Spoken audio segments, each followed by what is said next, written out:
Welcome to Hockey Wiz Talks podcast. In this podcast, I'll be previewing the conference finals of the NHL Playoffs. In this podcast, I preview the conference finals of the NHL Playoffs and important team stats for remaining teams left in the playoffs. In the Eastern Conference Finals, the Florida Panthers will be facing the Carolina Hurricanes. The last time the Florida Panthers and Carolina Hurricanes faced off in the playoffs was during the 2023 Eastern Conference Finals, where the Panthers swept the Hurricanes 4-0. That was a dominating performance by Florida, securing their spot in the Stanley Cup Finals. The Florida Panthers have a 2-1 record against the Carolina Hurricanes during the 24-25 regular season, outscoring them 15-4. This should be a very tight checking series, with the edge going to Florida, who has more depth and playoff experience on the roster. Key players for Florida: forwards Alexander Barkov, Sam Reinhart, Matthew Tkachuk, Sam Bennett, Carter Verhaeghe, Anton Lundell, Brad Marchand. Key defensemen: Gustav Forsling, Seth Jones, Aaron Ekblad, and Nico Mikkola. The X factor for Florida is Jesper Boqvist.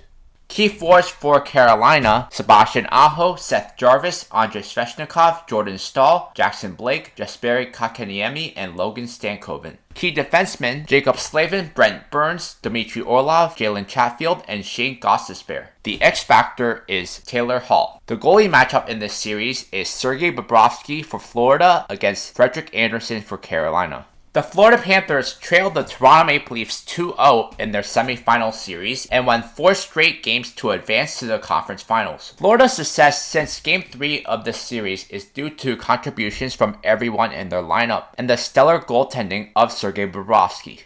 The Panthers thrive when they control possession and capitalize on their scoring chances. Players like Alexander Barkov, Sam Reinhart, and Matthew Tkachuk need to be aggressive in front of the net. The Panthers' depth is quite important this year, especially since Matthew Tkachuk has been playing hurt and has not nearly been as impactful as in past playoffs. Players like Brad Marchand, Anton Lundell, and Eetu Listerainen have stepped up big time and have been consistently great. The Panthers went out and acquired Seth Jones at the deadline, and that acquisition has paid off in a major way. Jones is not a player who wows you with his play, but he is reliable defensively and logs tons of minutes. Gustav Forsling has been one of the most underrated defensemen in the league for some time now, but now everyone is starting to recognize he is one of the best defensemen in the league. Winning battles along the boards and maintaining physical presence will be key in this series. The Hurricanes play a fast, structured game, so Florida must disrupt their rhythm. The Panthers must limit high danger chances and stay disciplined in their defensive zone. But if the Canes are able to break through their defensive structure, Sergei Bobrovsky has to be there to make key saves. Florida needs to convert on their power play opportunities and avoid costly penalties at the same time. Carolina has the league's best penalty kill this postseason, so finding a way to solve their rigid and structured PK will be a tall task. The Carolina Hurricanes easily dispatched the Washington Capitals in their semifinal series and outplayed the Caps in every game besides Game 2. The Hurricanes excel in quick puck movement and counterattacks. Their ability to transition from defense to offense efficiently will be crucial. Players like Sebastian Aho and Seth Jarvis need to capitalize on odd-man rushes. Andrei Svechnikov has been the best forward in the playoffs for Carolina. The Hurricanes' keys to success against the Florida Panthers revolve around their structured play and ability to disrupt Florida's offensive rhythm. Winning battles along the boards and maintaining possession will be key. Jordan Staal and Jordan Martinook are key figures on their checking line and will be important to containing Florida's top players. Jacob Slavin is the league's most underrated defenseman, while simultaneously is the league's best defensive defenseman. He thrives in matchups against other teams' top players. Carolina will need contribution from their defensemen like Shane Gostisbehere and Dmitry Orlov. Since Florida has been known to collapse their defense and focus in on stopping other teams' top forwards, Carolina thrives on tight defensive coverage and limiting high danger scoring chances. They will need Frederik Andersen to be sharp against Florida's aggressive forecheck and not yield goals from a bad angle. Carolina's penalty kill must neutralize Florida's power play, which has been lethal. When Carolina has the man advantage, they need to be more effective, especially in tight games. Another thing to note is that Carolina home and away is night and day, so home ice advantage could be a huge factor in this series. The Hurricanes have won 9 out of the last home games, making them a tough team to beat in Raleigh. However, the Panthers are 6-4 against the Hurricanes in their last 10 meetings, but Carolina has shut them down twice in recent matchups. My prediction for this series is that the Florida Panthers win the series 4-3. And now a word from our sponsor. Check out my scouting blog at HockeyWiz777scouting.com. Listen to my scouting blog podcast on podcasters.spotify.com/pod/show/HockeyWiz777scouting. The Western Conference Series will be between the winner of the Winnipeg Jets Dallas Stars series and the Edmonton Oilers.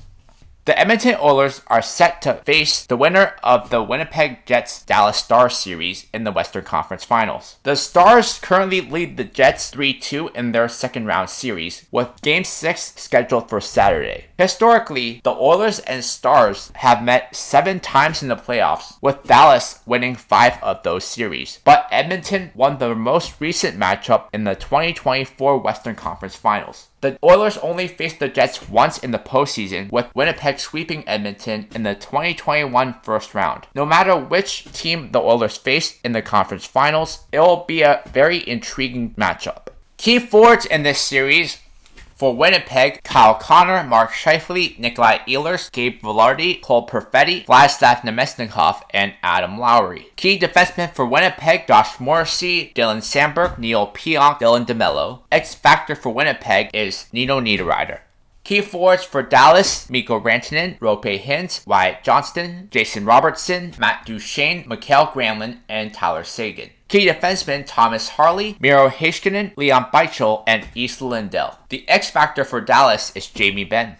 Key forwards for Edmonton: Connor McDavid, Leon Draisaitl, Zach Hyman, Ryan Nugent-Hopkins, Evander Kane, and Adam Henrique. Key defensemen: Evan Bouchard, Darnell Nurse, Jake Wallman, and John Klingberg. The X factor for Edmonton is Corey Perry. The goalie matchup in this series will be Connor Hellebuyck versus Stuart Skinner and Calvin Pickard if they face the Jets, Jake Ottinger versus Skinner and Pickard if they face Dallas. The Edmonton Oilers and Dallas Stars have had some intense matchups recently, especially during last year's Western Conference Finals.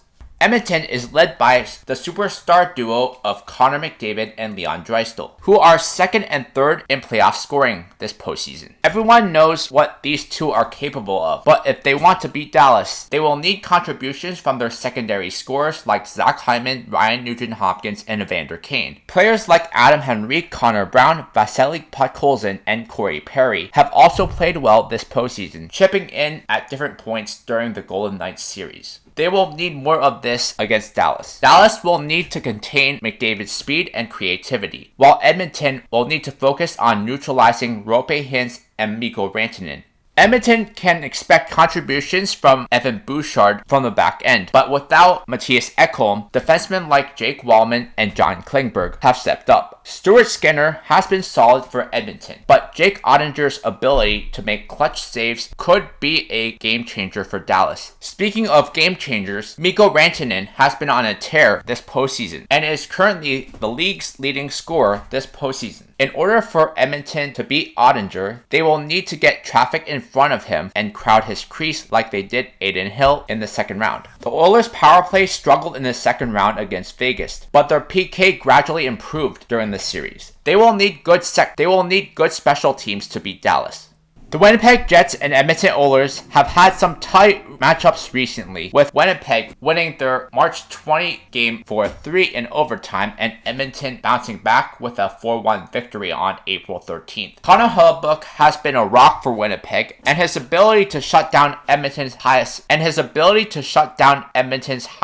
offense will be crucial. At home, Hellebuyck has been stellar this postseason, but on the road, he has been absolutely brutal. This could be an issue against the Oilers, who are a great home team. The Jets need to limit turnovers and stay structured against McDavid and Draisaitl, who can capitalize on the smallest mistakes. Winnipeg has been effective when playing a hard-hitting game and disrupting Edmonton's rhythm and forcing them into uncomfortable situations. Despite recent performances, Edmonton has an elite power play, so Winnipeg's PK must be sharp to avoid giving up easy goals. While Mark Scheifele and Kyle Connor are key offensive weapons, secondary secondary contributions from players like Gabe Vilardi, Cole Perfetti, and Nino Niederreiter is needed. Josh Morrissey is the star defenseman for Winnipeg and will be faced with the tall task of matching up against McDavid. While McDavid and Draisaitl drive Edmonton's offense, they need contributions from role players in order to beat Winnipeg.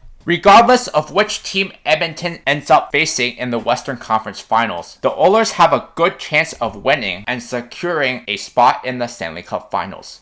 My prediction is that Edmonton would win 4-2. Check out my hockey blog at hockeywiztalkshockey.blogspot.com. Follow me on Facebook and Instagram at hockeywiz777. Important team stats: goals for versus goals against. Edmonton Oilers have 43 goals for versus 34 goals against. That's a 3.91 goals for per game versus 3.09 goals against per game. The Florida Panthers have 39 goals for versus 26 goals against. That's a 3.90 goals for per game versus 2.60 goals against per game. Carolina Hurricanes have 34 goals for versus 18 goals against. That's 3.40 goals for per game versus 1.80 goals against per game. Winnipeg Jets have 34 goals for versus 38 goals against. That's 2.83 goals for per game versus 3.27 goals against per game. The Dallas Stars have 32 goals for versus 37 goals against. That's 2.67 goals for per game versus 3.08 goals against per game. Shots per game versus shots against per game. Carolina is first in this category. They have 33.1 shots per game versus 26.6 shots against. Edmonton is second in this category with 32.8 shots per game versus 27.2 shots against. Florida Panthers are third with 29 shots per game versus 24.8 shots against. Winnipeg has 28.6 shots per game and have yielded 23.6 shots against.